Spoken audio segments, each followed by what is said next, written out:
Hello student, তো আমরা পড়ছিলাম মৌলসমূহের শ্রেণীবিভাগ ও ধর্মাবলীর পর্যাবৃত্তি। তো আজ আমরা শুরু করব দীর্ঘ পর্যায় সারণী বা আধুনিক পর্যায় সারণী। সেই আধুনিক পর্যায় সারণীর জন্য আমাদের দরকার আধুনিক পর্যায় সূত্র। ঠিক আছে, যে আধুনিক পর্যায় সূত্র হচ্ছে মেন্ডেলিপের পর্যায় সূত্রের সংশোধিত রূপ। ঠিক আছে, তো আজকে আমরা পড়ব দীর্ঘ পর্যায় সারণী বা long form of periodic table. ঠিক আছে, বা দীর্ঘ পর্যায় সারণী। তো সবাই হেডিং দাও, modern periodic table or long form of periodic table. ওকে, মানে এটা হচ্ছে আধুনিক পর্যায় সারণী বা দীর্ঘ পর্যায় সারণী। ঠিক আছে, এবার মডার্ন পিরিয়ডিক টেবিলের জন্য আমাদের দরকার কি? মডার্ন পিরিয়ডিক ল বা আধুনিক পর্যায় সূত্র। ঠিক আছে, তো সবাই হেডিং দাও, মডার্ন পিরিয়ডিক ল, আধুনিক পর্যায় সূত্র। আধুনিক পর্যায় সূত্রটা কি? আধুনিক পর্যায় সূত্রের সাথে মেন্ডেলিপের পর্যায় সূত্রে আমি পার্থক্যটা বলেছিলাম যে সেখানে মৌলসমূহের মানে অ্যাটমিক মাসের সাথে মানে শ্রেণীবিভাগটা করা হয়েছিল। এখানে অ্যাটমিক নাম্বারের ভিত্তিতে মৌলগুলোকে শ্রেণীবিভাগ করা হবে। ঠিক আছে, তো যদি আধুনিক পর্যায় সূত্রে বলা হয় তাহলে হবে সেটা যে মৌলসমূহের ভৌত ও রাসায়নিক ধর্মগুলি তাদের পরমাণু ক্রমাঙ্ক বৃদ্ধির সঙ্গে সঙ্গে পর্যায়ক্রমে পুনরাবৃত্ত হয়। ঠিক আছে, পর্যায়ক্রমে পুনরাবৃত্ত, এই যে পুনরাবৃত্ত এটাই কিন্তু পিরিয়ডিসিটি। ঠিক আছে, পর্যায়ক্রমে যে পুনরাবৃত্ত সেটা হচ্ছে পিরিয়ডিসিটি। দেখো, যদি আমরা লিখি যে মডার্ন পিরিয়ডিক লটা, তোমরা বই থেকে তো দেখে নেবে, তবু আমরা একবার লিখে দিচ্ছি। সেটা হচ্ছে the physical and chemical properties of an element are periodic functions of its atomic number. ঠিক আছে, মানে অ্যাটমিক নাম্বারের উপর ভিত্তি করে কিন্তু পিরিয়ডিক লটা তৈরি হয়েছে। এবার দেখো, আমাদের সবার কি দরকার, আমি যেটা বললাম, হ্যাঁ, যে পিরিয়ডিক টেবিলের যে ধর্মটা বললাম যে পর্যায়ক্রমে পুনরাবৃত্ত হয়, সে পুনরাবৃত্ত, ঠিক আছে, পর্যায়ক্রমে পুনরাবৃত্তটাকে ইংলিশে বলা হয় পিরিয়ডিসিটি। এটা আমি একটু মুছছি। ঠিক আছে, তা এই পিরিয়ডিসিটিটা কি জিনিস? ঠিক আছে, বা পর্যায়ক্রমে যে পুনরাবৃত্ত হচ্ছে সেটা কি? দেখো, পিরিয়ডিসিটিটা হচ্ছে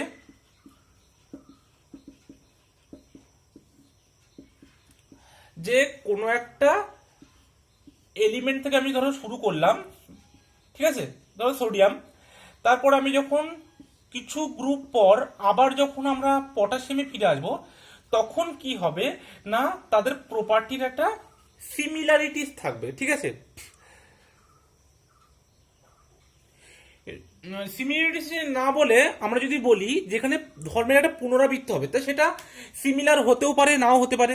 দেখা যাচ্ছে কোনো একটা প্রপার্টি বাড়ছে বা কোনো একটা প্রপার্টি কমছে। ঠিক আছে, বা কোনো কোনো প্রপার্টি সেমও আছে, মানে যে কোনো কিছু হতে পারে। সবসময় যে সেম হবে প্রপার্টিগুলো তেমন নয়।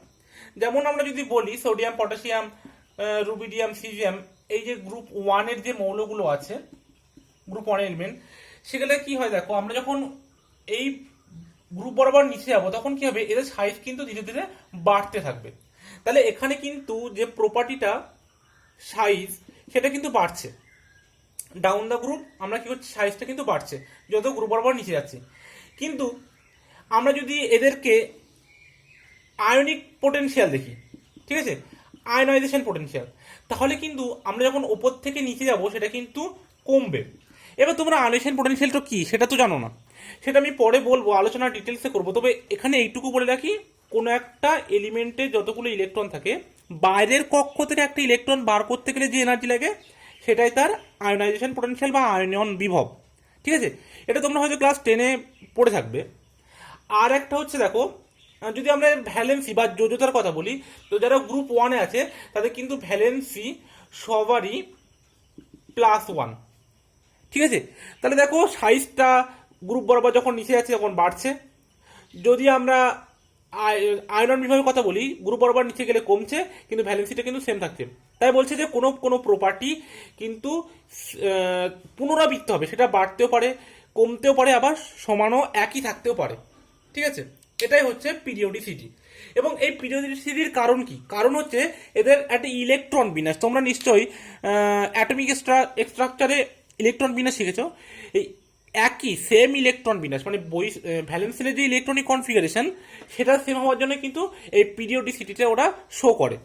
ঠিক আছে, এবার দেখো, তো এবার আমরা মেন জায়গাতে আসি, মেন টপিকে। সেটা হচ্ছে তোমাদের একটা পিরিয়ডিক টেবিলের একটা চিত্র আমরা রেখে দেবো। ঠিক আছে, সেটা আঁকার পরে তাদের সম্পর্কে ডিটেলস আমরা বলবো। তো সবাই পিরিয়ডিক টেবিলটা আঁকো। তোমরা জানো যে একটা পিরিয়ড, যেটা মডার্ন পিরিয়ডিক টেবিল, সেখানে 7টা পর্যায়, 7টা পিরিয়ড আর হচ্ছে 18টা শ্রেণী আছে। তোমরা এঁকে ফেলো ওটা, আমি এটা এখানে আঁকছি। তো দেখো, আমি এখানে পিরিয়ডিক টেবিলটার একটা মোটামুটি চিত্র আঁকার চেষ্টা করেছি, যদিও সেটা খুব ভালো হয়নি, তবু দেখো বোঝা গেলে হবে।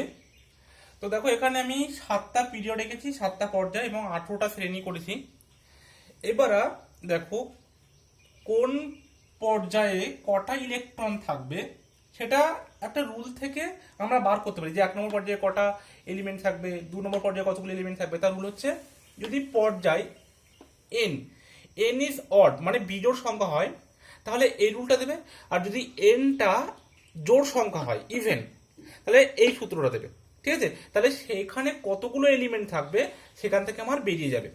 ঠিক আছে, এবার যতগুলো এলিমেন্ট থাকবে এখানে এনটা কিন্তু তোমরা পড়েছো নিশ্চয়ই, এনটা হচ্ছে প্রিন্সিপাল কোয়ান্টাম নাম্বার এবং এটাই হচ্ছে পিরিয়ড নাম্বার। ঠিক আছে, এবার দেখো 1 নাম্বার পিরিয়ডের জন্য একটা কি বিজোড় সংখ্যা। এবার যদি আমরা এখানে বসি তাহলে 1 + 1 = 2, 2/2 ক্যান্সেল হয়ে গেল 1। তাহলে 1 এর স্কয়ার করলে 1 × 2 মানে 2, মানে হচ্ছে 1 নম্বর পিরিয়ডে দুটো এলিমেন্ট থাকবে। সবাই আমরা জানি হাইড্রোজেন থাকে আর গ্রুপ 18-এ থাকে হিলিয়াম। এটা হচ্ছে 1 নম্বর পিরিয়ড। এবার যদি আমরা 2 নম্বর পিরিয়ডে যাই তাহলে 2 হচ্ছে ইভেন জোড় সংখ্যা। তো এখানে বসাও 2/2 = 1, তাহলে 1 + 1 = 2, 2 এর স্কয়ার করলে 4, 4 × 2 মানে 8। ঠিক আছে, তাহলে 2 নম্বরে কটা এলিমেন্ট থাকবে? 8টা। ঠিক আছে, সেটা আমরা জানি। হিলিয়ামের পরে এখানে আছে লিথিয়াম, এখানে হচ্ছে বেরিলিয়াম। এবার দেখো এই মাঝখানে 3 থেকে যে 12 পর্যন্ত, ঠিক আছে, 3 to 12 এই ঘরগুলো ফাঁকা থাকে। তারপর আমরা দেখছি আবার এটা 13 নম্বর থেকে ভর্তি হওয়া শুরু করে। ঠিক আছে, 13 নম্বর কি আসবে? Boron, carbon, nitrogen, oxygen, fluorine, neon. তা দেখো 2 আর 6 8টা হয়ে গেল। এবার যখন আমরা গ্রুপ 3-তে আসবো, 3টা কি? 3টা হচ্ছে অড, বিজোড়। এখানে বসাও 3 + 1 = 4, তাহলে 4 2 2 × 4, তাহলে 2 হলো, 2 এর সাথে করলে 4 হবে, 4 × 2 মানে আবার সেই 8টা। তাহলে এখানেও কিন্তু আবার 8টা হবে। এবার লিথিয়ামের পরে কি জানি? Sodium, magnesium. ঠিক আছে, তারপরে aluminium, silicon, nitrogen, phosphorus, oxygen, sulphur, fluorine, chlorine, neon, argon. ঠিক আছে, এবার দেখো এটা Mg। ঠিক আছে, আর একবার লিখে দিই, এটা Mg। এবার পুরো পিরিয়ডিক টেবিলটা লিখছি না, লিখতে গেলে প্রচুর টাইম লাগবে। তবে তোমাদের কিভাবে আসে বা এদেরকে কিভাবে ইলেকট্রনিক কনফিগারেশন করতে হয় সেগুলো একবার বলে দেব। দেখো এইবার যে 4 নম্বর পিরিয়ডিক টেবিল আছে, 4 নম্বরের কথা হচ্ছে 4টা হচ্ছে তোমার জোড় সংখ্যা। তাহলে 4/2 মানে 2, 2 × 3, তাহলে 3 এসে করলে 9, 9 × 2 মানে 18টা ইলেকট্রন থাকবে। ঠিক আছে, তাহলে 18টা ইলেকট্রন কিন্তু শুরু হবে। সোডিয়াম, পটাশিয়াম, এটা হচ্ছে ক্যালসিয়াম। ঠিক আছে, এখান থেকে কিন্তু এবার ডি ব্লক শুরু। কারণ আমরা জানি যেখানে n = 1 হয় সেখানে শুধু s থাকে, যেখানে n = 2 হয় সেখানে s আর p থাকে। ঠিক আছে, যখন 3 থাকে সেখানে SRP থেকে যখন 4 থাকে সেখান থেকে কিন্তু ডিটা শুরু হয়। তোমরা এখানটা কিন্তু শিখেছো NL ML এগুলো নিশ্চয়ই তোমরা জানো সবাই। তো এখান থেকে পটাশিয়াম ক্যালসিয়াম শুরু হলো, আর এখান থেকে ডি ব্লক শুরু হবে, শুরু হওয়ার পরে সেটা আবার পি ব্লকে গিয়ে শেষ হবে। ঠিক আছে, তো সবাই দেখো, প্রথমে hydrogen helium, lithium beryllium, boron carbon nitrogen oxygen fluorine নিয়ন, এই পর্যন্ত সবাই মুখস্থ রাখবে পিরিয়ড বরাবর। তারপর থেকে কিন্তু এরকম ভাবে গ্রুপ ওয়াইজ মনে রাখবে। ঠিক আছে, তারপর যখন এই যে ডি ব্লক আসবে তখন এই 4 নম্বর পিরিয়ড থেকে scandium, titanium, vanadium, chromium, manganese, iron, cobalt, nickel, copper, zinc, সেক্ষেত্রে কিন্তু এটাও মনে রাখবে এইভাবে পিরিয়ড বরাবর। তারপর থেকে আবার গ্রুপ ওয়াইজ মনে রাখবে। ঠিক আছে, এবার দেখো আমি শেখাবো যে কিভাবে ইলেকট্রন মানে অ্যাটমিক নাম্বার কি বার করতে হয়। তার জন্য আমাকে প্রথম 10টা মনে রাখতে হবে। ঠিক আছে, এবার দেখো আমাদের এখান থেকে যেমন ভাবে বেরিয়েছে এলিমেন্টের সংখ্যা, সেরকম ভাবে কিন্তু অনেকটা আমাদের অ্যাটমিক নাম্বারটা বার হবে। দেখো হাইড্রোজেনের গ্রুপ 1 আর গ্রুপ 18 এর 1, হিলিয়ামের 2।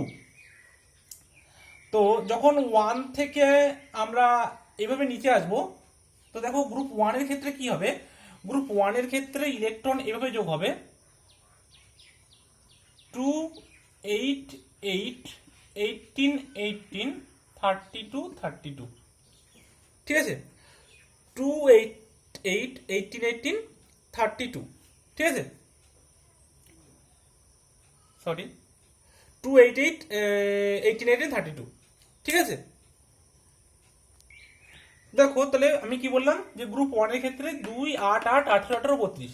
ঠিক আছে, যেমন ধরো গ্রুপ যে হাইড্রোজেনের 1, তো তাহলে 1 এর সাথে +2 করলে আমাদের হবে 3, 3 এর সাথে আমরা যদি +8 করি তাহলে হবে 11, 11 এর সাথে আবার যদি +8 করি তাহলে হবে 19, 19 এর সাথে যদি +18 করি তাহলে হচ্ছে 19 আর 18 37, 37 এর সাথে যদি আবার +18 করি তাহলে হচ্ছে 55, 55 এর সাথে যদি আমরা 32 করি তাহলে 32 করলে 787। ঠিক আছে, তাহলে এভাবে করতে হবে। ঠিক সেম গ্রুপ 18 এর ক্ষেত্রেও হবে এরকম।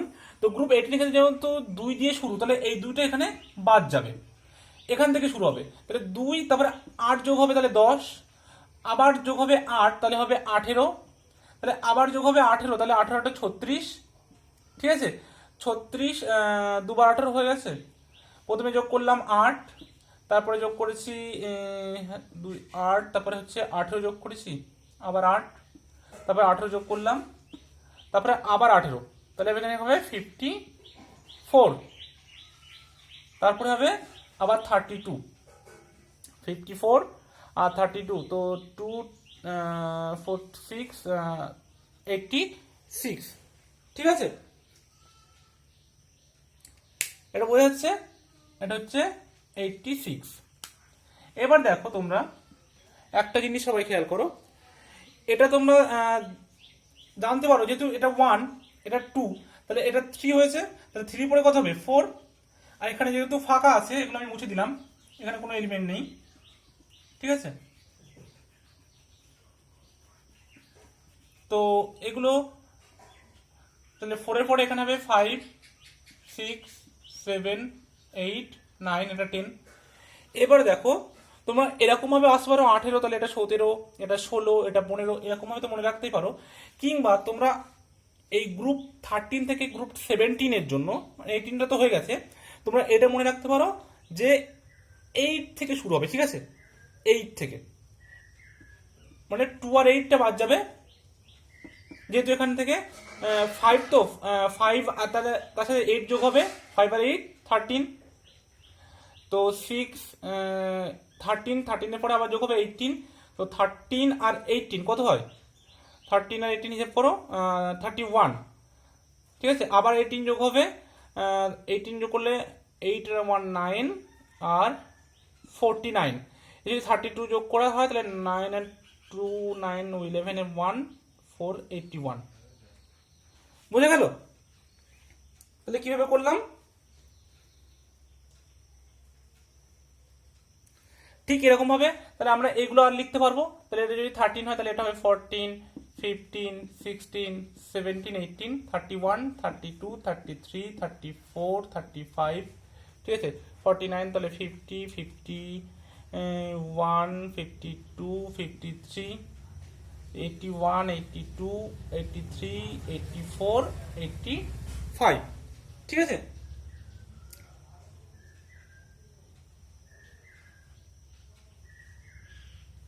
তাহলে এভাবে সাজাবে। এবার দেখো এটা যদি 19 হয় তাহলে এটা হবে কত, 20, বোঝা যাচ্ছে। তাহলে এটা 20 যদি হয় তাহলে এটা হবে 21, 22, 23, 24, 25, 26, 27, 28, 29, 30।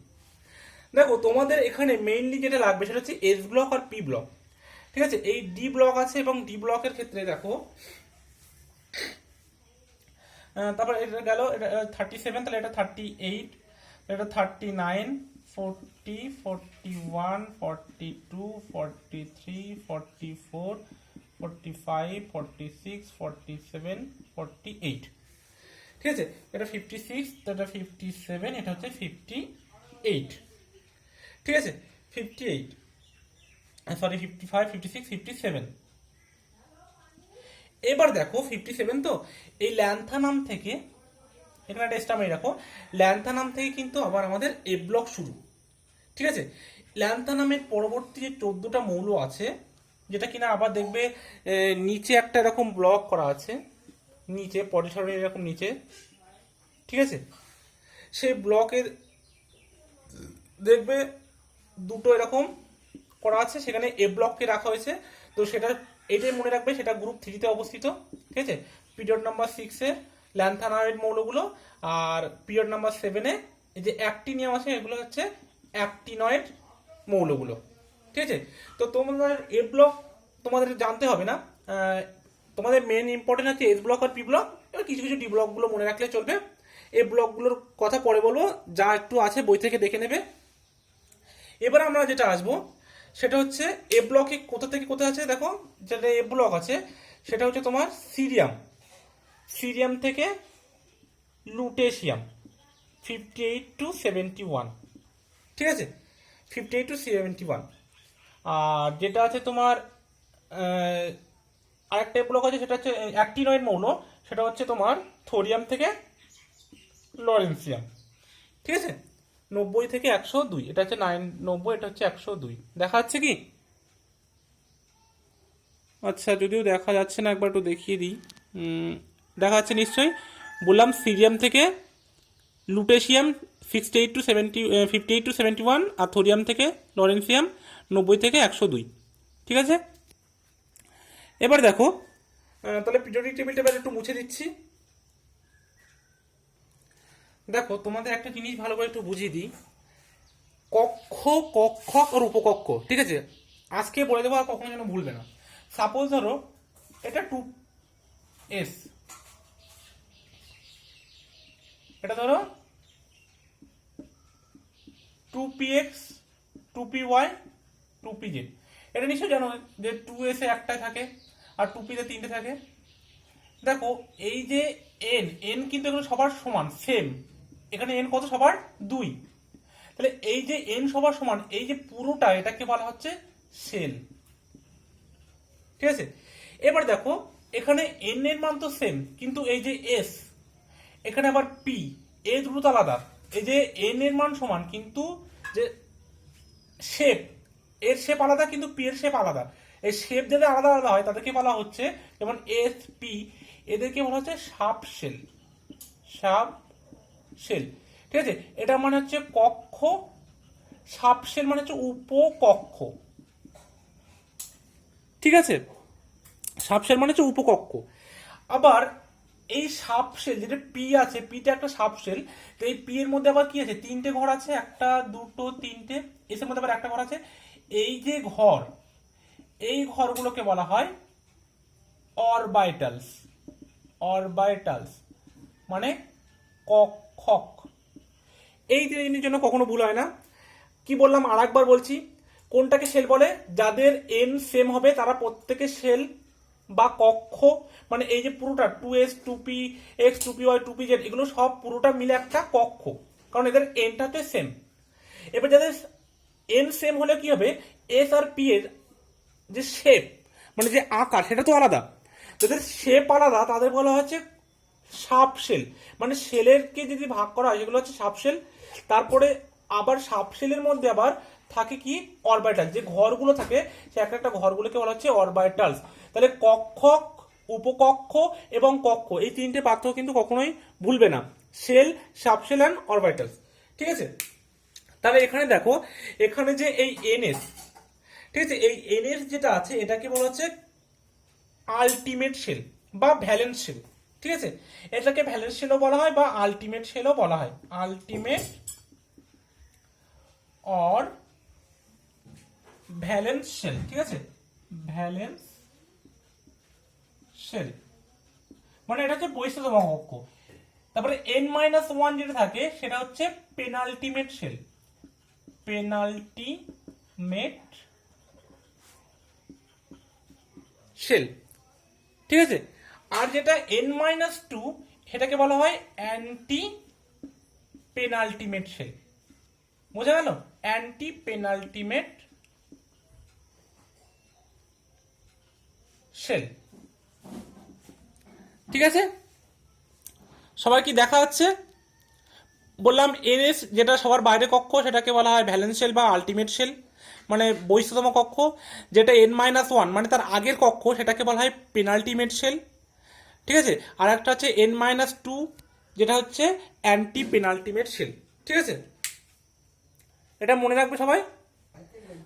একটা নতুন পিরিয়ড কিভাবে শুরু হবে? যখন একটা ইলেকট্রন একটা নতুন শেলের বা একটা নতুন কক্ষের এস অরবিটালে প্রবেশ করবে, নতুন কক্ষের এস অরবিটালে প্রবেশ করবে একটা ইলেকট্রন, তখন আমরা কিন্তু একটা নতুন পিরিয়ড শুরু হবে।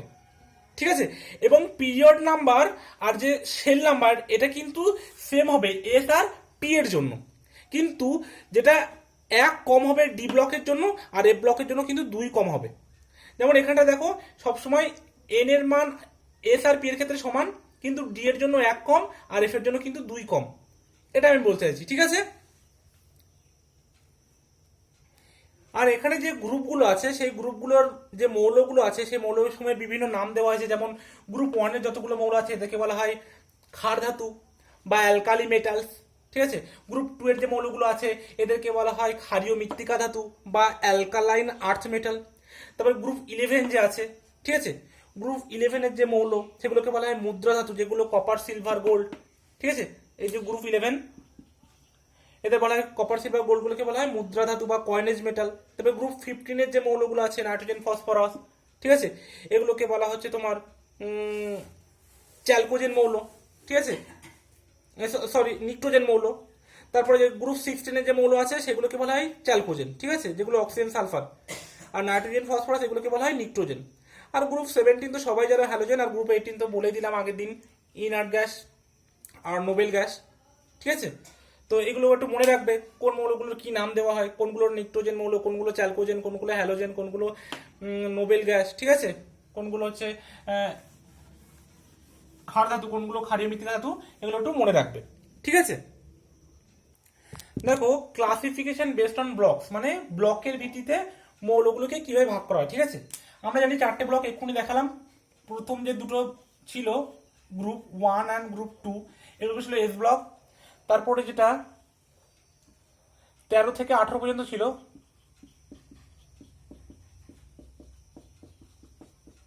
1, 2, 3, 4, 5, 6 এগুলোকে বলা হয় পি ব্লক।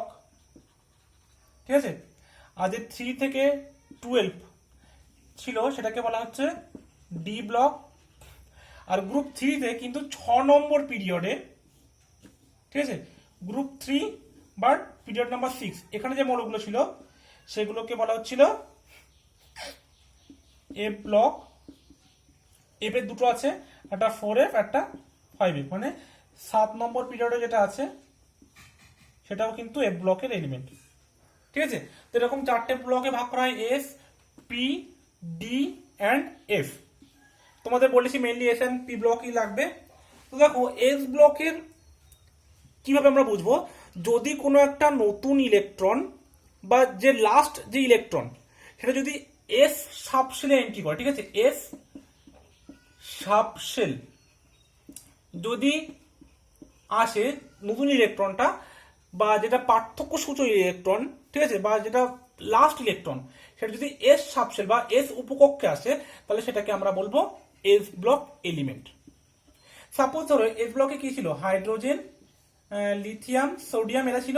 এবার দেখো লিথিয়ামের কত, 3 তো, ধরো সাপোজ ইলেকট্রন অ্যাটমিক নাম্বার 3, তাহলে এরা কি হবে, তোমরা নিশ্চয়ই সবাই ইলেকট্রন বিন্যাস পারো, 1s2 2s1। তাহলে দেখো নতুন যে ইলেকট্রনটা বা যে লাস্ট ইলেকট্রন, যেটা পার্থক্য সূচক ইলেকট্রন বলা হয়, এটা কিন্তু এসে এসছে, তাহলে এটা এস ব্লকের মৌল। ঠিক আছে, লিথিয়ামটা হচ্ছে আমাদের এস ব্লকের মৌল। আর এই যে নাম্বারটা, এটা হচ্ছে এন, এটা হচ্ছে প্রিন্সিপাল কোয়ান্টাম নাম্বার। এই এনটাই হচ্ছে পিরিয়ড নাম্বার। ঠিক আছে, এটাই হচ্ছে পিরিয়ড নাম্বার। তাই এস ব্লকে সর্বাধিক কটা ইলেকট্রন থাকতে পারে, একটু আগে দেখিয়েছি, দুটো। তো এস ব্লকের যে জেনারেল ইলেকট্রনিক কনফিগারেশন হবে সেটা NS122। কারণ দেখো যেগুলো গ্রুপ 1-এ আছে সেগুলো তো সবাই NS1 হবে, কিন্তু যেগুলো গ্রুপ 2-তে আছে, যেমন সোডিয়ামের পরে কি ছিল, ম্যাগনেসিয়াম। সাপোজ ম্যাগনেসিয়ামে ধরো, তাহলে ম্যাগনেসিয়ামের কত, ম্যাগনেসিয়াম হচ্ছে 12। তাহলে দেখো ম্যাগনেসিয়ামের যদি 12 হয় তাহলে 1s2 2s2 2p6 6 2 8 2 10 3s2 6 2 8 2 10 12। তাহলে দেখো এটা 3 নম্বর পিরিয়ড, এটা হচ্ছে পিরিয়ড নাম্বার। ঠিক আছে, তাহলে পিরিয়ড নাম্বার এটা 3 হচ্ছে। আর শেষ যে ইলেকট্রনটা সেটা এসে গিয়েছে, তাহলে এটা হচ্ছে এস ব্লকের এলিমেন্ট, এটা ব্লক। আর দেখো কটা ইলেকট্রন আছে শেষে, দুটো ইলেকট্রন, তাহলে হচ্ছে জেনারেল ইলেকট্রন হবে NS122। 1টা কার জন্য, না এটা হচ্ছে গ্রুপ 1 এর জন্য, আর 2টা হচ্ছে গ্রুপ 2 এর জন্য। তাহলে যদি কেউ বলে যে এস ব্লক মৌলগুলির জন্য সাধারণ ইলেকট্রন বিন্যাস লেখো, তাহলে হবে NS1 থেকে 2। ঠিক আছে, বোঝা গেল। এবং এনটা কি হচ্ছে, ভ্যালেন্স শেল। ঠিক আছে, এই এনটা এটা কি হচ্ছে, এটা কিন্তু ভ্যালেন্স শেল। এটা অবশ্যই যার ভ্যালু বেশি হবে সেটা কিন্তু নিতে হবে এনটা। ঠিক আছে, এটা লিখে দিই একটু, যে ম্যাক্সিমাম ভ্যালু অফ এন, এনটা হচ্ছে হাইয়েস্ট নাম্বার হতে হবে। ঠিক আছে, হাইয়েস্ট নাম্বার, সেটা কিন্তু ভ্যালেন্সিয়াল হবে এবং সেটাও তার পিরিয়ড নাম্বার। ঠিক এরকম ভাবে যদি আমরা পি ব্লকের ক্ষেত্রে যাই, এই যে পি ব্লকে কি দেখেছি, লাস্ট ইলেকট্রনটা কোথায় যাবে, পি ব্লকে, পি সাবশেলে যাবে। লাস্ট ইলেকট্রনটা পি সাবশেলে, এবং সেখানে কটা ইলেকট্রন থাকতে পারে, ম্যাক্সিমাম 1 2 3 4 5 6টা, ম্যাক্সিমাম 6টা ইলেকট্রন থাকতে পারে। পি ব্লকের একটা এলিমেন্ট নাও, যে কোনো একটা এলিমেন্ট, সাপোজ ধরো বোরন, বোরনে কত 5। তাহলে যদি আমরা ইলেকট্রন বিন্যাস করি 1s2 2s2 2 আর 2 4 2p1। ঠিক আছে, দেখো শেষ ইলেকট্রনটা কোথায় গিয়েছে, পিতে। তাহলে পি সাবশেলে যদি যায় তাহলে আমরা বলবো এটা পি ব্লকের এলিমেন্ট। বোঝা গেল, এটা পি ব্লকের এলিমেন্ট। এবং শেষে ইলেকট্রন সংখ্যা কত, একটা। পিরিয়ড নাম্বার কত, N, highest number of N. দেখো এখানে N1 আছে আর N2 আছে, তা হাইয়েস্ট কোনটা, 2, তাহলে এটা 2। এবার বোরনের জায়গায় যদি আমি অ্যালুমিনিয়াম নিতাম, ঠিক আছে, অ্যালুমিনিয়ামের কত, 27 যদি হয়, তাহলে দেখো 4s2 3d7। আমি আগেগুলো লিখলাম না, ডাইরেক্ট লিখে দিলাম। তো দেখো এখানটায় দেখো অ্যালুমিনিয়াম, এখানে 3 আছে 4 আছে, তা হাইয়েস্ট নাম্বার কত, 4। তাহলে এটা কিন্তু 4th পিরিয়ড, এটা মনে রাখবে। ঠিক আছে, এটা 4th পিরিয়ড। এবং লাস্ট ইলেকট্রন যেটা, এটা তো ভর্তি হয়ে গেছে, লাস্ট ইলেকট্রন কিন্তু ডিতে গিয়েছে, তাহলে এটা ডি ব্লকের এলিমেন্ট। ঠিক আছে, এটা মনে রাখবে। তাহলে পি ব্লকে যদি সাধারণ ইলেকট্রন বিন্যাস লিখতে বলে তাহলে কি লিখবে, না NS2 NP, সরি অ্যালুমিনিয়াম, ধরো অ্যালুমিনিয়ামের তো 27, অ্যালুমিনিয়ামের 13, 27 নয়, সরি, এটা দেখিয়ে দিচ্ছি একবার। দেখো অ্যালুমিনিয়াম হচ্ছে 13, তাহলে এটা কি হবে 1s2 2s2 2p6, তাহলে 6 2 8 8 8 2 10, তাহলে আবার হচ্ছে 3s2 3p1। ঠিক আছে, 3s2 3p1। তাহলে এখানে পিতে কিন্তু একটা ইলেকট্রন যাচ্ছে, আর সব থেকে বড় এন এর ভ্যালু হচ্ছে 3, তাহলে এখানে n = 3 ম্যাক্সিমাম। তাহলে এটা হচ্ছে period number, 3rd period element. আর লাস্ট ইলেকট্রনটা গিয়েছে পিতে, তাহলে এটা পি ব্লকের এবং একটা ইলেকট্রন আছে। ঠিক আছে, এভাবে আমরা যদি দেখি অ্যালুমিনিয়ামের শেষ থেকে একদম আর্গন যেটা আছে, আর্গনটাও কিন্তু সেম একদম দেখবো NP6 হবে, 3p6। এই জন্য এদের সাধারণ ইলেকট্রন হিসেবে NS2 NP 1 থেকে 6। ঠিক আছে।